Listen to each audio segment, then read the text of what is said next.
దేశంలో ప్రజాస్వామ్యాన్ని కాపాడడానికి ఇప్పటికే జై బాపు, జై భీమ్, జై సంవిధాన్ పేరు మీద దేశవ్యాప్తంగా భారత్ జోడో, నఫరత్ చోడో ప్రజాస్వామ్యాన్ని, రాజ్యాంగాన్ని కాపాడాలని పోరాటం చేస్తున్న రాహుల్ గాంధీ గారు ఓటు చోరు మీద, ఓట్లకు సంబంధించిన ఓటర్ లిస్టు అవకతవకల మీద ఒక ఆటం బాంబులాగా వాస్తవాలను పేలిస్తే జీర్ణించుకోలేని బీజేపీ దాన్ని నిరసన చెప్పేటువంటి అవకాశాన్ని కూడా కాలరాస్తూ రాహుల్ గాంధీ గారిని, ప్రియాంక గాంధీ గారిని, ఖార్గే గారిని, మిగతా విపక్ష ఎంపీలను అరెస్ట్ చేయడాన్ని తీవ్రంగా ఖండిస్తూ ఉన్నాం.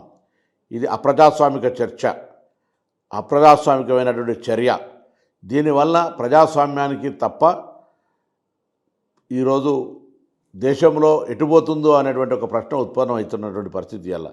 కాబట్టి వెంటనే వాళ్ళందరినీ విడుదల చేయడంతో పాటుగా నిరసన చెప్పుకునే హక్కును, లేదా రాహుల్ గాంధీ గారు లేవనెత్తిన అంశాల మీద సరిదిద్దుకునేటువంటి కార్యక్రమం చేపట్టాలి తప్ప అణిచివేత, ప్రజాస్వామ్యానికి విఘాతం కల్పించే పనులు చేయడం ద్వారా గొప్పగా మేమేదో విజయాన్ని సాధించడం అనుకో రాక్షసానందం పొందడం సరికాదు అమిత్ షా, నరేంద్ర మోడీలకు, బీజేపీ ప్రభుత్వానికి అని సందర్భంగా హెచ్చరిక చేస్తూ ఉన్నాం.